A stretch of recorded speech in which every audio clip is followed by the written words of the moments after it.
Hi friends. അപ്പം നമ്മളെല്ലാം നോക്കിക്കണ്ടിരിക്കുന്ന നമ്മുടെ ബിഗ് ബോസിലെ ആദ്യത്തെ ക്യാപ്റ്റൻ ടാസ്ക് കൊടുത്തിരിക്കുകയാണ്, ക്യാപ്റ്റൻസി ടാസ്ക് കൊടുത്തിരിക്കുകയാണ്. അതിനകത്ത് കൊടുത്തിരിക്കുന്നതെന്ന് വെച്ചാൽ കുറേ ഷേവിങ് ക്രീമും കുറച്ച് പ്ലേറ്റും കൊടുത്തിട്ട് പറഞ്ഞിട്ടുണ്ട്, നിങ്ങൾക്ക് ഇഷ്ടമല്ലാത്ത ഒരു വ്യക്തിയുടെ മുഖത്ത് ഇത് തേക്കണം എന്നാണ് പറഞ്ഞിരിക്കുന്നത്. പക്ഷേ നല്ല രീതിയിലെല്ലാം വായിച്ച് നോക്കിയിട്ട് മാത്രം ചെയ്യണം. കാരണം ബിഗ് ബോസ് കഴിഞ്ഞ 6 സീസണിൽ ചെയ്തതുപോലെ ഒന്നുമല്ല, നല്ല രീതിയിൽ 8ൻ്റെ പണിയാണ് കൊടുക്കുന്നതെന്ന് പ്രത്യേകം പറഞ്ഞിട്ടുണ്ടായിരുന്നു. അത് നമുക്ക് വീഡിയോയുടെ ലാസ്റ്റ് നമുക്ക് പറയും. ഇപ്പം നമുക്ക് അതിനകത്തോട്ട് പോകാം. ആദ്യം തന്നെ നമ്മുടെ അനീഷാണ് ഇറങ്ങിയത്. അനീഷ് ഇറങ്ങിയിട്ട് നമ്മുടെ ശാരികയുടെ മുഖത്താണ് അത് തേച്ച് വെക്കുന്നത്. ഷേവിങ് ക്രീം തേച്ച് വെച്ചിട്ട് അനീഷ് പറഞ്ഞ റീസൺ ഇങ്ങനെയാണ്.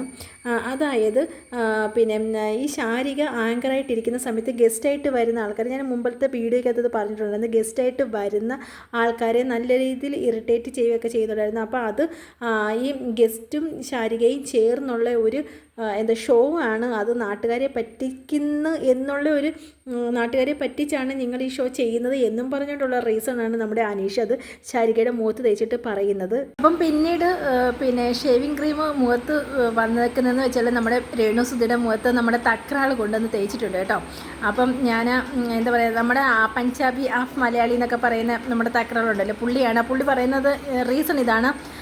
ഇന്നലെ ആണെങ്കിൽ എല്ലാവരും നല്ല രീതിയിൽ ആക്ടിവിറ്റി ചെയ്തു, പക്ഷേ രേണുസുധി ആണെങ്കിൽ എനിക്ക് വയ്യ എന്നുള്ള രീതിയിൽ മാറിയിരിക്കുകയാണ് ചെയ്തത്. വലിയ ആക്ടിവിറ്റിക്ക് വലിയ ഇമ്പോർട്ടൻസ് ഒന്നും കൊടുത്തില്ല. ഇങ്ങനെ ഒരു വ്യക്തി ക്യാപ്റ്റനിലോട്ട് ക്യാപ്റ്റൻ ആകാൻ എനിക്ക് താല്പര്യമില്ലാത്തത് കൊണ്ടാണ്, എനിക്കങ്ങനെ തോന്നിയതുകൊണ്ടാണ് ഞാനിത് ചെയ്യുന്നതെന്നും പറഞ്ഞിട്ടാണ് നമ്മുടെ തക്രാൾ അത് കൊണ്ടുവന്ന് തേച്ച് കൊടുത്തിരിക്കുന്നത് കേട്ടോ. പിന്നെയും നമ്മുടെ രേണുസുധിയുടെ മുഖത്ത് ഷേവിങ് ക്രീം വീണിട്ടുണ്ട്. അത് നമ്മുടെ അപ്പാനെയാണ്. പുള്ളിയും പറയുന്ന, തക്രാർ പറയുന്ന അതേ റീസണാണ് പറയുന്നത്. എല്ലാവരും ക്ഷീണിച്ചാണ് ഇരിക്കുന്നത്, ഇന്നലെ വന്നതേ ഉള്ളൂ, പക്ഷേ എന്നാലും ശരിയാണ്. പക്ഷേ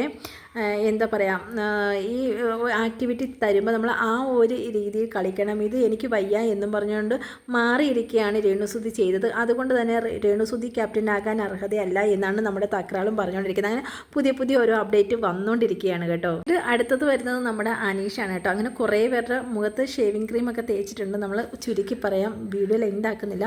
അപ്പം നമ്മുടെ അനീഷിൻ്റെ മുഖത്ത് കുറേ പേര്, അതായത് അനുമോൾ ഉണ്ടായിരുന്നു, മുൻഷിയുണ്ട്, അങ്ങനെ 6-7 സാരി. പക്ഷേ ഇവർ നല്ല രീതിയിൽ അത് വായിച്ചിട്ടില്ല എന്ന് തോന്നുന്നു. കാരണം 8ൻ്റെ പണിയാണ് ഇവർക്ക് കിട്ടിയേക്കുന്നത്. ഏറ്റവും കൂടുതൽ 6, 7, 8 പേരെങ്ങാണ്ടാണ് നമ്മുടെ അനീഷിൻ്റെ മുഖത്ത് ഈ ഷേവിങ് ക്രീം കൊണ്ടുവന്ന് തേച്ചത്. അതുകൊണ്ട് തന്നെ ബിഗ് ബോസ് 8ൻ്റെ പണി കൊടുത്തേക്കുകയാണ്. അതുകൊണ്ട് എല്ലാവരും അന്തം വിട്ടിരിക്കുകയാണ്. കാരണം ഏറ്റവും കൂടുതൽ കിട്ടിയേക്കുന്നത് നമ്മുടെ അനീഷിനായതുകൊണ്ട് തന്നെ അനീഷാണ് ക്യാപ്റ്റനായിട്ട് വന്നിരിക്കുന്നത് എന്നാണ് പുതിയതായിട്ട് വന്ന ഒരു അപ്ഡേറ്റ് എന്ന് പറയുന്നത്. പുതിയതായിട്ട് വന്നിരിക്കുന്നത് അതാണ്. അനീഷാണ് ക്യാപ്റ്റൻസിയിലെ ആദ്യമായിട്ട് വന്ന ക്യാപ്റ്റൻ. നമ്മുടെ ബിഗ് ബോസ് 7ലെ ആദ്യത്തെ ക്യാപ്റ്റൻ നമ്മുടെ അനീഷാണ്. കാരണം മറ്റൊന്നുമല്ല, ആർക്കും ഇഷ്ടപ്പെടാത്ത ഒരു വ്യക്തിയാണ് അനീഷ്. അങ്ങനെയാണ് എല്ലാവരും കൊണ്ടുവന്ന് ഈ ഫോം കൊണ്ടുവന്ന് തേച്ച് കൊടുക്കുന്നത്. പക്ഷേ അനീഷ് തന്നെയാണ് ക്യാപ്റ്റനായിട്ട് വന്നിരിക്കുന്നത്. അതാണ് ഞാൻ പറഞ്ഞത്, ബിഗ് ബോസ് 8ൻ്റെ പണിയാണ് കൊടുത്തേക്കുന്നത് എന്ന്. അപ്പം ഇനിയും അങ്ങോട്ട് നല്ല രസകരമായിട്ടുള്ള വീഡിയോകളും അതുപോലെ എല്ലാം കാണാനായിട്ട് നമ്മുടെ ഈ ചാനലിൽ നിന്ന് സബ്സ്ക്രൈബ് ചെയ്ത് സപ്പോർട്ട് ചെയ്യുക. അതുപോലെ തന്നെ നിങ്ങളുടെ വിലയേറിയ അഭിപ്രായങ്ങളും എല്ലാം നമുക്ക് കമൻറ്റായിട്ട് രേഖപ്പെടുത്തേണ്ടതാണ്. അപ്പം ഇന്ന് ഇത്രയുള്ള അടുത്തൊരു വീഡിയോയിലിട്ട് നമുക്ക് ഉടനെ വരാം. അപ്പം ടാറ്റാ ബൈ, സീ യു.